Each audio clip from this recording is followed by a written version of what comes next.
Hello everyone. Welcome to our webinar this morning. It's called It's Not the Cheque That Makes a Difference. So we're delighted to be here this morning with Dame Stephanie Shirley. We're just going to give it a minute. We're slightly early, just letting you all in, just so that we have some time for everyone to come on.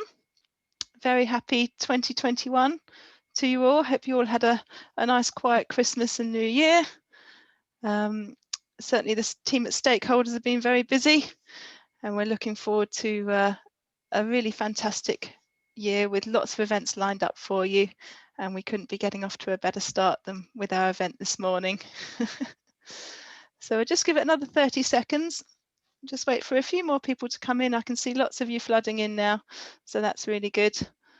Do grab a drink and a comfy chair. We've got a nice chat coming up for you.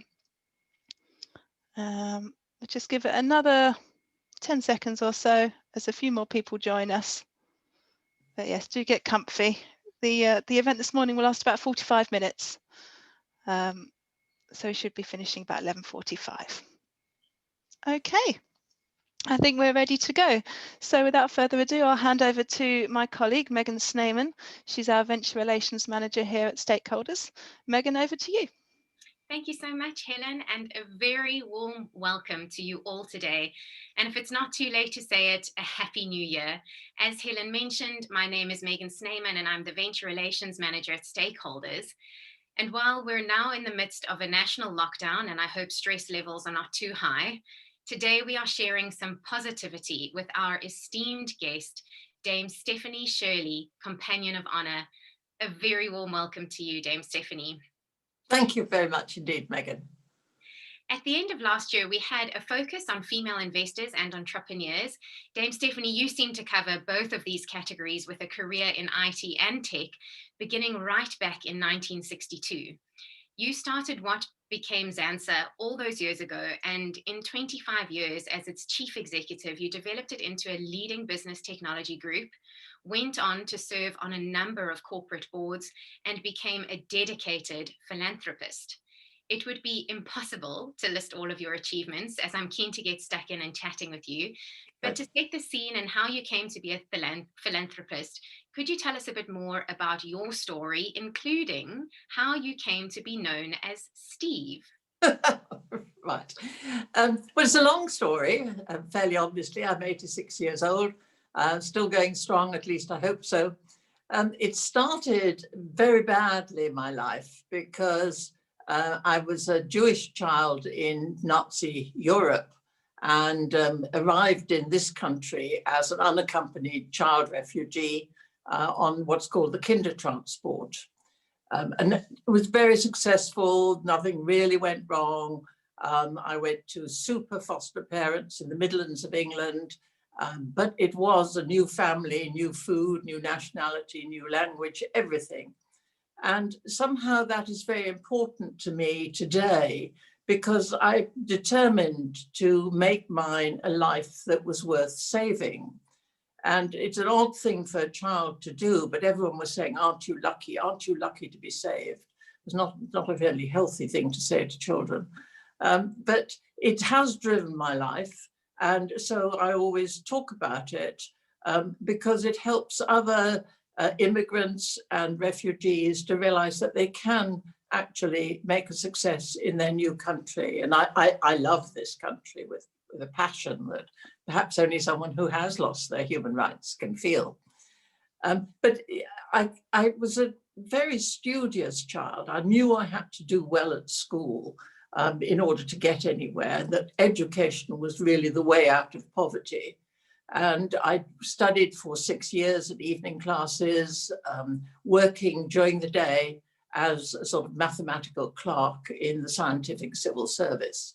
And as the years went on, I began to do some quite interesting work for that civil service, working on the Nat Premium Bond Computer Ernie, the first electronic telephone exchange, transatlantic telephone cables. And as I learned more, I realized that I was coming up over and over again with a sort of so-called glass ceiling.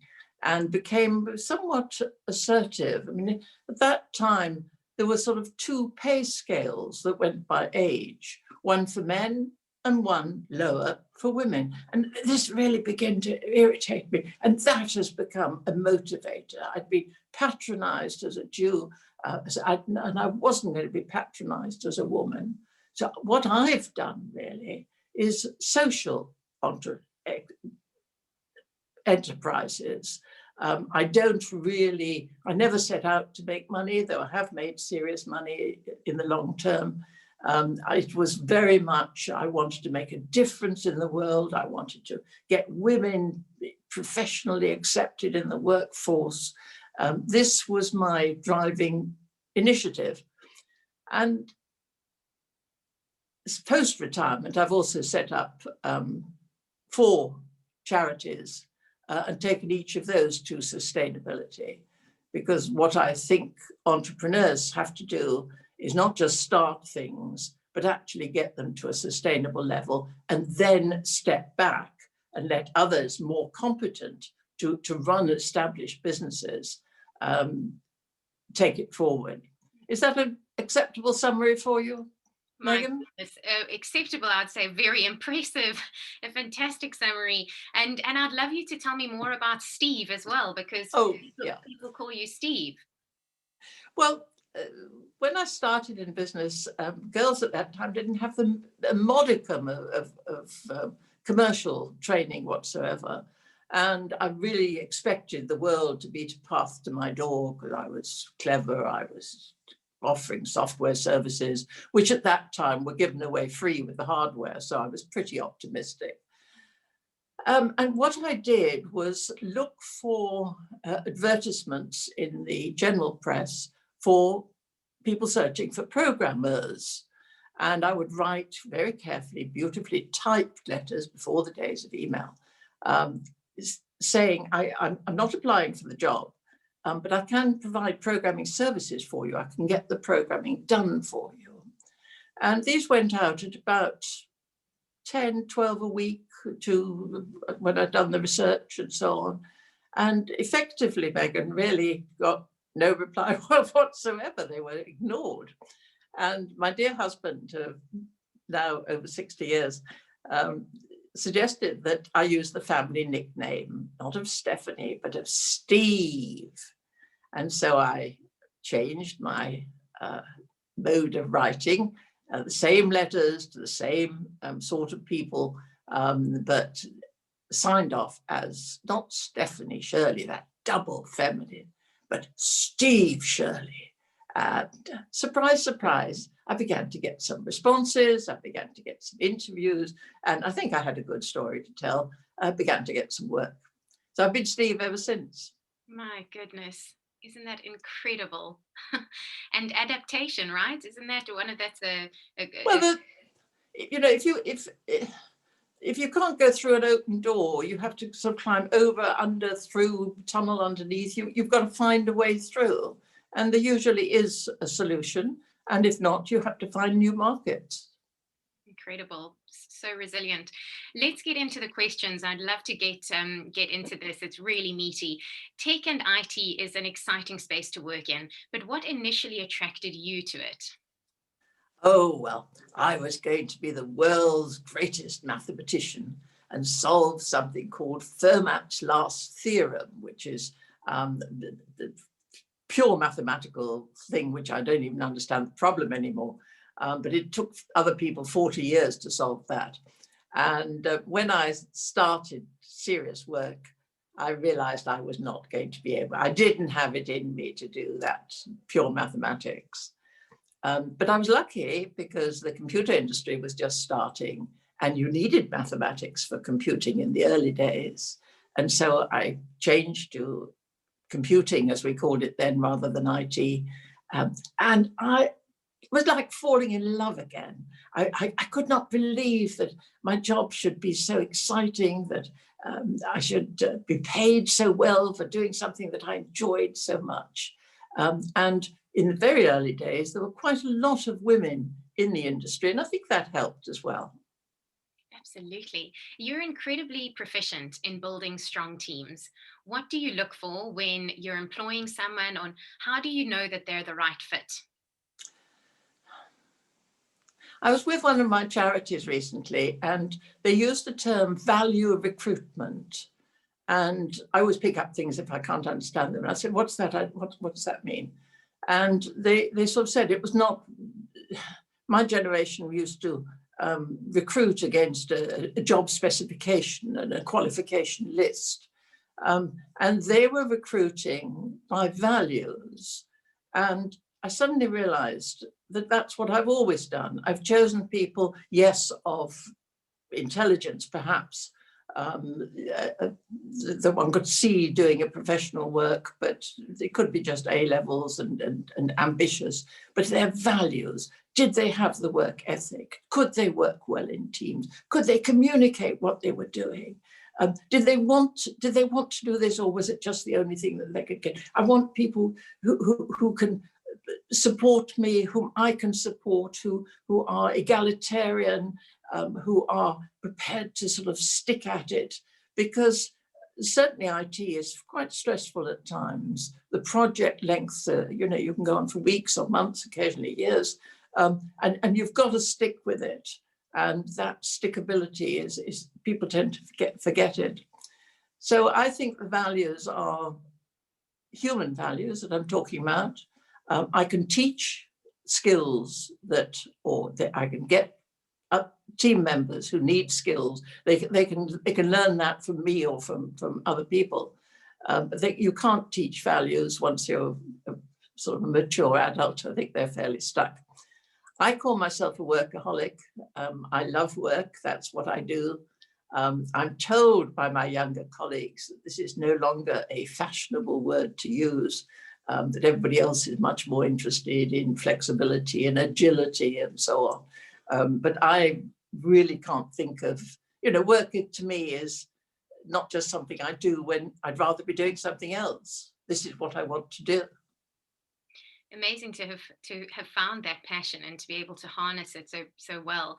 Your what you said also highlights the importance of EQ, I guess, when looking for people to join your team and in your company. Yes.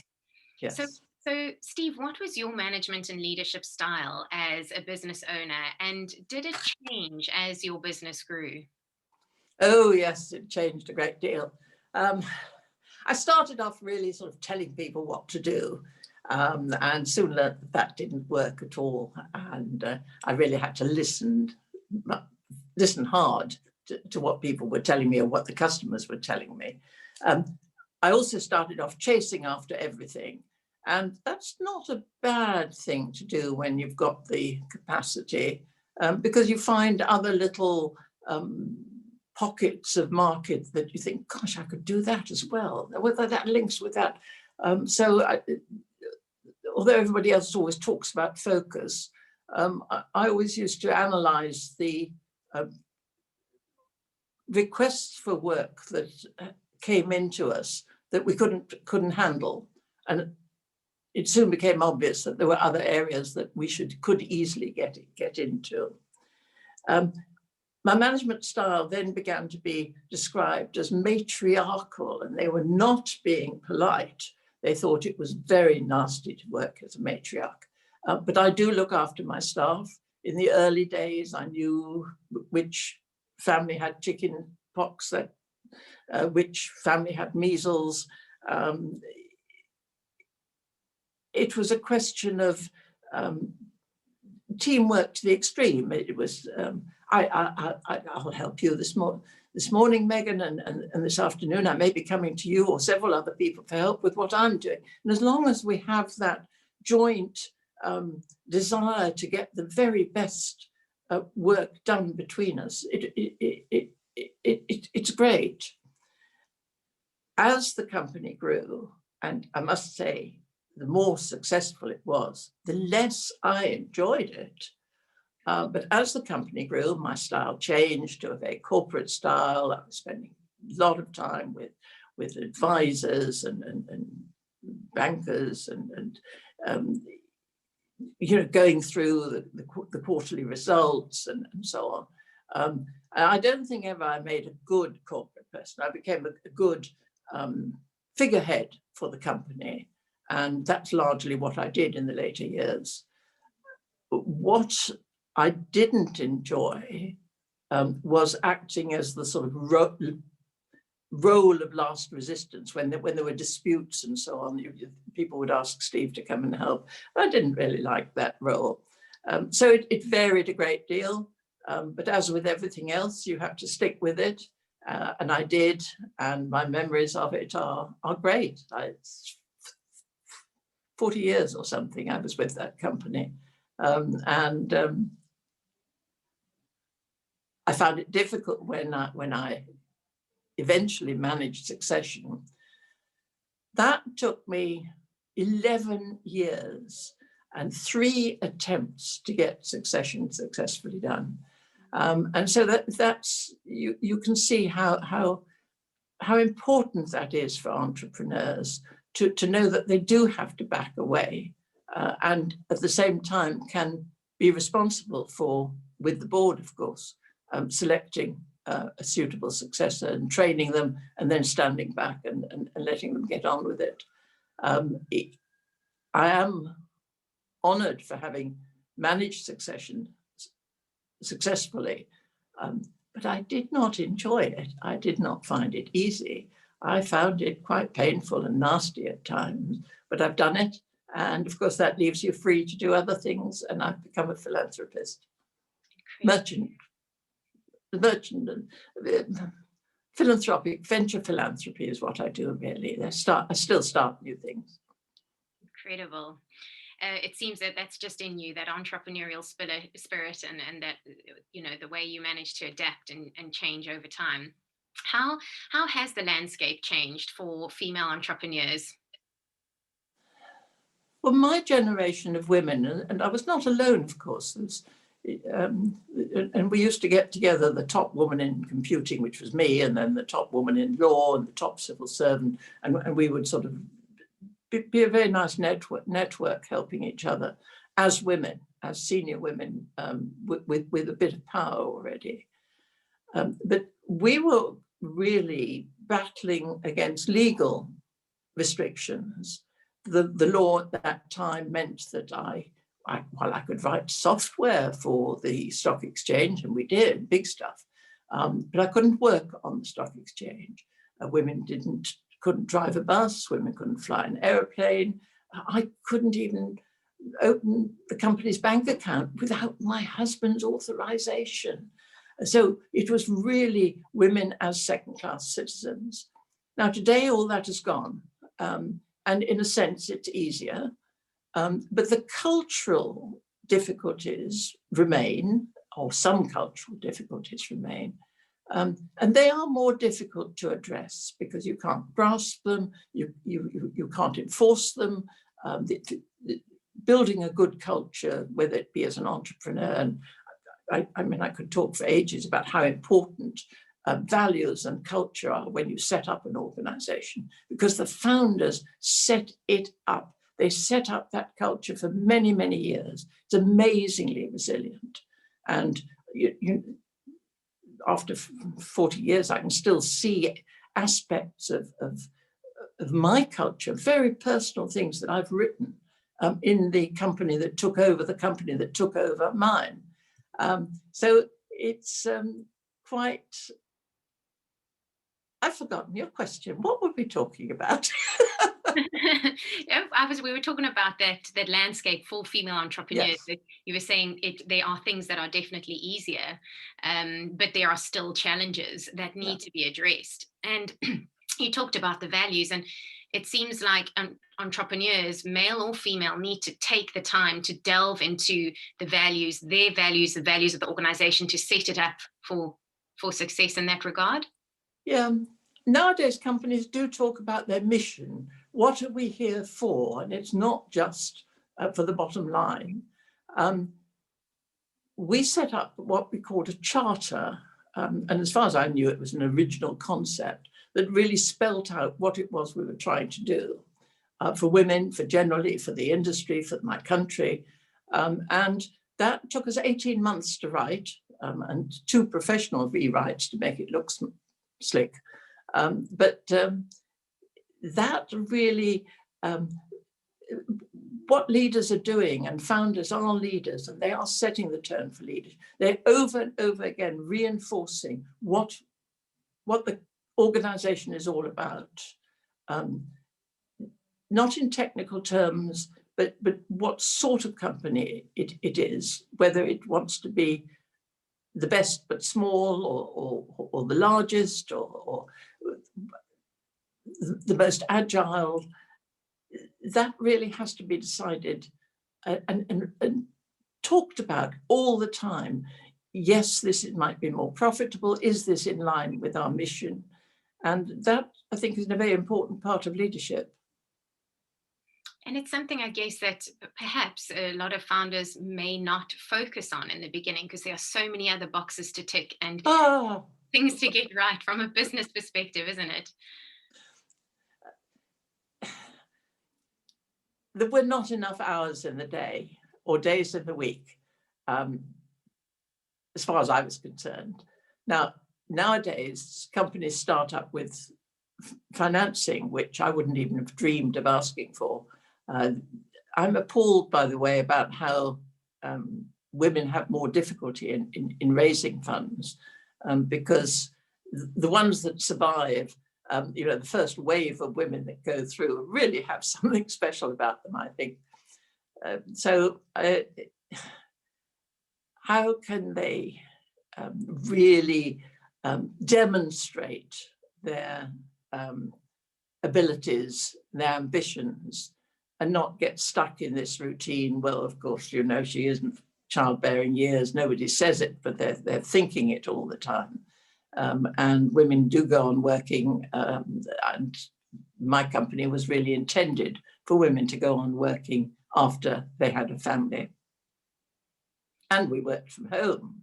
So working from home is nothing new to me, but it's nice to see it come to fruition.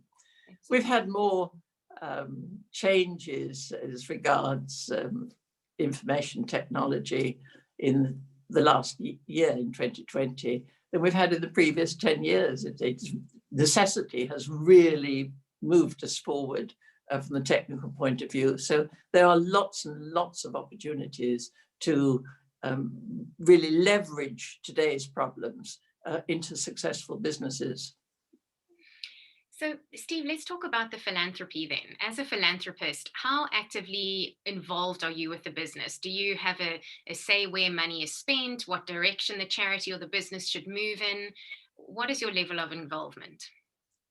Well, I have given some restricted, I think of them as, I was going to say donation, but they're more social investments. And they're very clearly targeted for some purpose. Now, you can give that with a legal restriction. This money is to be spent on left-handed teacups or whatever it might be. And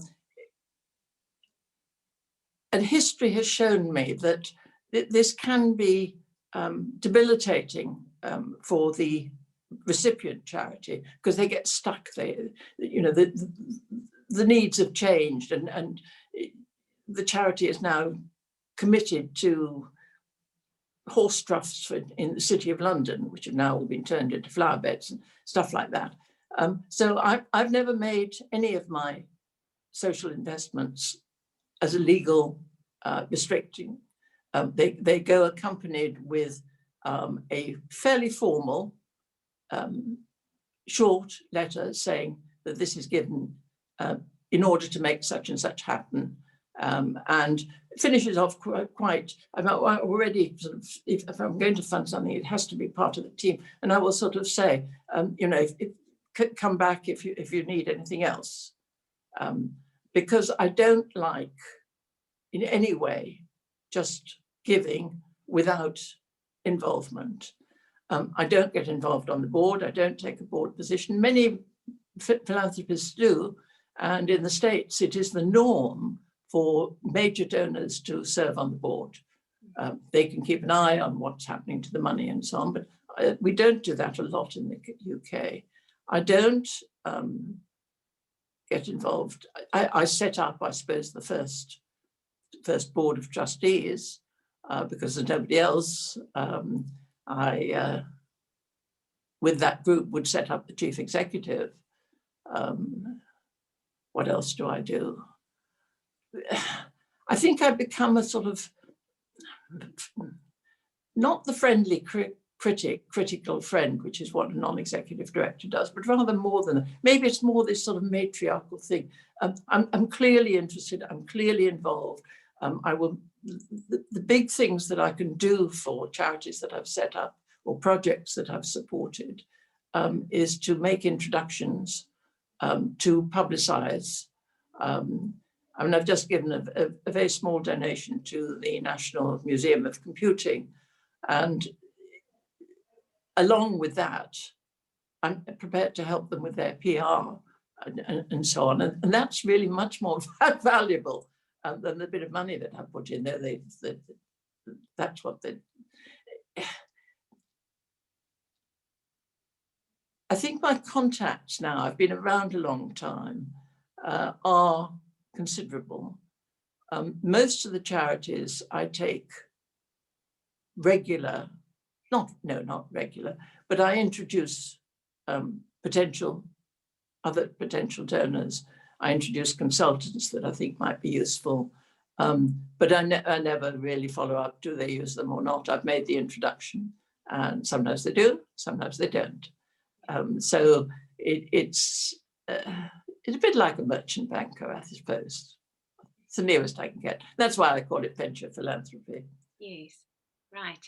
Just a reminder to the audience, if anyone has any questions they'd like me to pose to Steve at the end of my questions, type it into the Q&A pane and I'll try to get through as many as we can. Steve, back to the philanthropy then. What advice would you, excuse me, what advice would you give to people wanting to get more involved in philanthropy? It's very simple advice.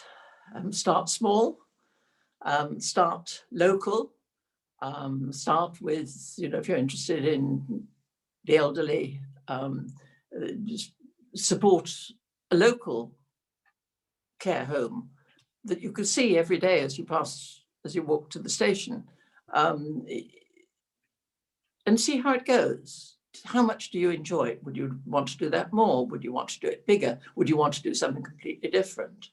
And most of us have had the first few donations we make are way apart, outside our mission.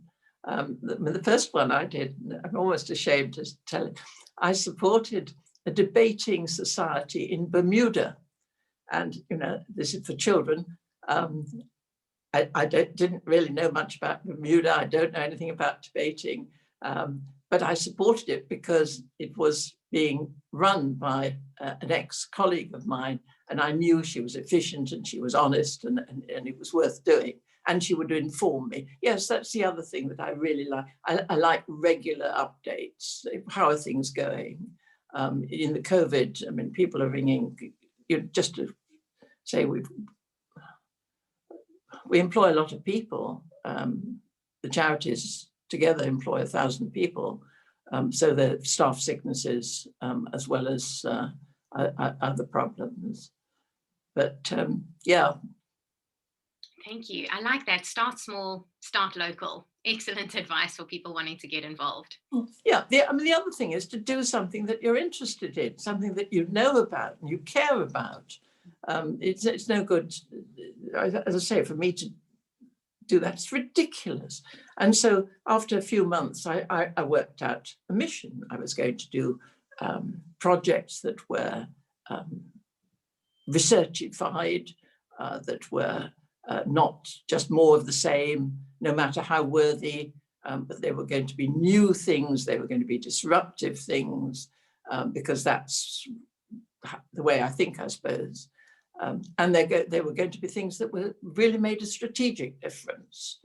So to support one care home, for example, does not, worthy though it may be, does not make a strategic difference. It maybe helps 20 people. What I like to do is the things that really are going to impact hundreds, thousands of people here worldwide, next generation. And I try to think long term and think as an internationalist. Okay, thank you. So for our investors online today, Steve, what is the most important question to ask when looking to back a new venture? Well, you might guess that I'm going to say disruptive. Is it something new? There's no point in just doing, another version of something that already exists. I think it has to be different. It has to have the phrases in my generation were USP, unique selling proposition, something that's different. And founders themselves have to distinguish themselves by their bearing, by what they write, by what they say, by who they deal with, so that it can be anything from having pink hair to always wearing a grey suit and never varying it, or having magnificent ties. But you have to distinguish yourself so that people remember you. Now, as a woman, I was very much the first woman this, the first woman that, the only woman that, and it was a bit easier for me, but quite difficult to get that professional respect that women need. It's not important to be liked, but I do need to be respected, and then I can get work done. So when investing in tech, what aspects of the business do you feel is the most important? I would assume you might mention it being disruptive again, but do what's important? The team, the market, the speed of exit, where do you focus? Well, I always look at an exit for me, because at my age, it's ridiculous to start a project that's not going to finish for 5 years. So I've stopped doing long projects, just being very practical. I always look at leadership. The 2 or 3 people at the top of an organization, what are they like? Are they more than competent? Can I work with them? Because as I've tried to explain, there is an ongoing relationship there. I want them to come back to me if there are problems. I want them to tell me when there's successes and so on. So I will always look at the individual leadership as part of the team, perhaps. Yeah, that seems to be a common thread among investors. Now, should an investor invest in a business that goes on to fail, how can they then support the team moving forward? It's important to finish failures well. I mean, I've closed down companies. I've closed down projects as so-called failures. And it is important to finish well. I always celebrate what has been achieved by the team, the good work that has happened. And, it probably nothing more complex than having a little celebratory dinner with speeches and funny photos, what happened to so-and-so, what. Somebody's just written to me of saying they remember me, what as? Not as a professional. They remember me dressed up as a Christmas pudding at some Christmas event. It's fine, but at least they remember me. Absolutely. I think you've got to salvage what you can. Are there achievements that can be taken out into other parts of the organization, can be spun off and so on? And really sort of focus on the residual assets, a bit like a liquidator. Focus on the essentials. And very often in a failure, there are things that you can pull out. I mean, I failed lots of times. I set up in Denmark was the first one. And eventually, after 15 years or something, sold it to the staff for peppercorn. Set up in the Netherlands, and that I sold to a client eventually, because it just never seemed to fly, and it took more management effort. It failed twice in the States, East Coast, West Coast, but on the 3rd attempt, it was a success. Most things that one's doing in startups are long-term. I was writing articles about exporting software to India, in other words, getting software written in India for the UK. And that was 1978, and it took 20 years before it actually happened. But that was the big success. That eventually more than half of my company staff were in India, and the whole thing had changed from the original access to cheap labor to access to skilled labor in short supply. So you've got to be in there in the long term and not give up when first time things get difficult. Thank you. I've got 2 more questions, and we've had some interesting questions come through from the audience, so I'd love to get to those. But before we do, what is the most rewarding part of being a philanthropist? It is just this business of feeling I have made a difference. I have made this happen for somebody 50 years on, or for somebody next week. To make a difference, to feel that you have earned your place in society, to me is very important. And I don't really feel much apart from that. Have I made a difference? Have I made the world a slightly better place than I found it? Thank you. Last question then. Your lockdown project was to release a new book, so to speak, which is a collection of your favorite speeches. Can you tell me why this book means so much to you? Well, it's a very beautiful book. Let me show it to you. It really is very handsome. Golden book, super gift for associates and business circle.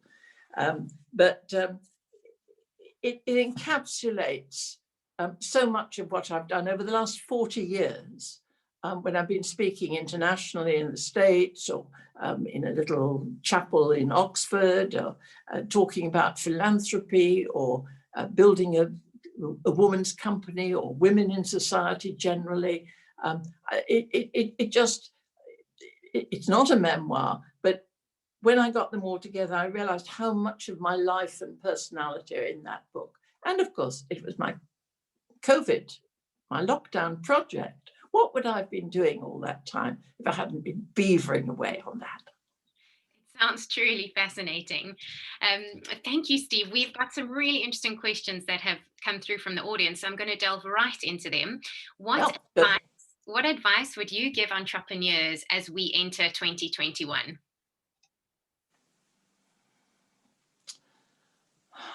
Do you know, I'm so glad I'm not running a business anymore, because these questions are so difficult. We haven't been in this sort of situation before. We haven't got experience to call on. We don't know what's going to happen.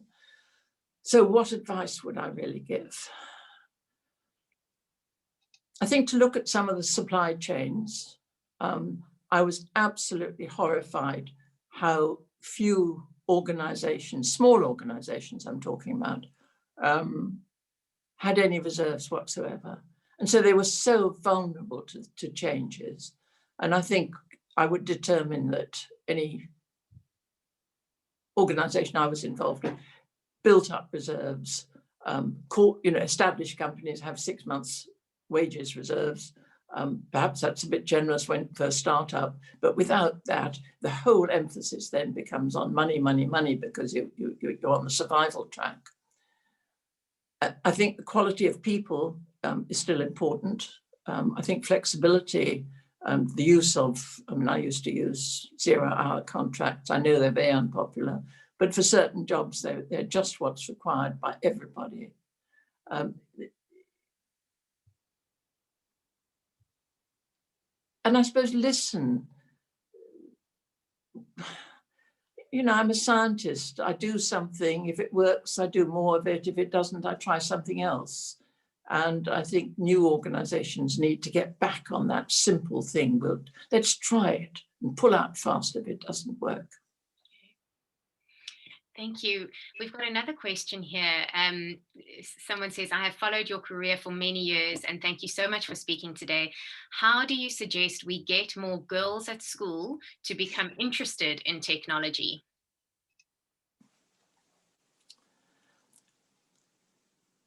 Well, the divergence of girls' careers from the boys, it seems to happen in the early teens, 12, 13, 14. So what has to happen is very much below that age or at that age. Co-education doesn't seem to help. Doing things remotely, which is anonymous for women, you'd think would help, but it doesn't. I don't have an answer, and so it is a question of always, as I say, trying things out and seeing if they work. What does seem to work is a sheer attack on the stereotypes that one university, Durham University, for example, had set out only 2 or 3 years ago that it would get women studying the science and STEM subjects. And then it did everything, every opportunity that they could to do that, and publicized it. And within a couple of years, they've got they've got 49% actually, female studying the science subjects. So it's that determination to really make it happen. And it's not just schools, it's not just the employers, it is really a cultural thing. I wish I had a proper answer for you. No, that's fantastic. And even you've given me some thoughts. I've got 2 daughters myself, and it's something really important as they're growing up to you know, as you said, really be so steadfast and attack those areas and give them opportunities. So absolutely. Another question then, what is your view of quantum computing? Is this the next major computing frontier? Oh, well, this is an easy question for me to do because I'm going to I know nothing about quantum computing, and I will leave it to you. Well, neither do I. So that makes 2 of us then. All right, then the next question. Very inspirational and informative discussion. Love hearing from Dame Stephanie and hugely respect her work. What was Steve's biggest learning in 2020? I haven't been asked that before. Biggest learning in 2020. I suppose the reminder of how interdependent we all are and how one business going into difficulty sends waves throughout the sector or throughout the locality, depending what it is. This is why I needed to go on working myself, because if I'm not working, my secretary is not working, my PR lady is not, Lynn, who's on here, I think, is not working, my driver's not working, you know, it just all fails. And that really brought it home to me in a very practical way. We're in this together. And if it's not if one goes, they all go, but we're much more interdependent than I thought we were. And I think that's what I learned last year. Thank you. While the USA and China continue to foster big tech and make strides in artificial intelligence, how do you rate the progress of technology in the UK? And which specific sectors do you think are the sweet spot for companies starting here? Right. Well, my knowledge of the UK industry is minimal, so I'm going to skip that. What I do think is the coming things are virtual reality and artificial intelligence. And artificial intelligence looks, you know, quite snazzy, but it's only just at the beginning of what's going to happen there. So it's so exciting. You know, the next 5 years is going to make a lot of difference. Already we've got driverless cars on public roads now. I mean, but you know, it's happening. My husband, who's mechanically minded, oh, this will never happen, and so on. But it is happening. Cars are driving around Milton Keynes. It's a very structured road system there, which helps. But you know, it's happening, and it's happening fast. And what we need to remember about technology is that there is no end to it. There's no end point. It's always developing. Thank you. There are a couple of questions, but I'm going to ask one more because of time. Steve, this one is an interesting one and a touching one. My third son, Tom, is autistic. He's 15, mainstream school with support. So thank you so much for your research and support in this area. What can still be done to be made to improve the lot of those on the spectrum? I was talking earlier about culture, and I think there is a need for the awareness of how those with autism can contribute to society. There's a crying demand from in the IT area for skilled staff, and many people with autism and of high intellect are superb workers once you get them into the thing. It takes longer to get them in. It's very difficult if you interview them, it's useless. You've really got to take people on trial for a couple of weeks and see how they get on. But they have so much to give, and it's different and it's innovative and it is disruptive. There's been some work by Strathclyde University that those who employ a diverse workforce have better financial results and progression. Now, nothing could be more different than the autistic mind. It just thinks in a different way.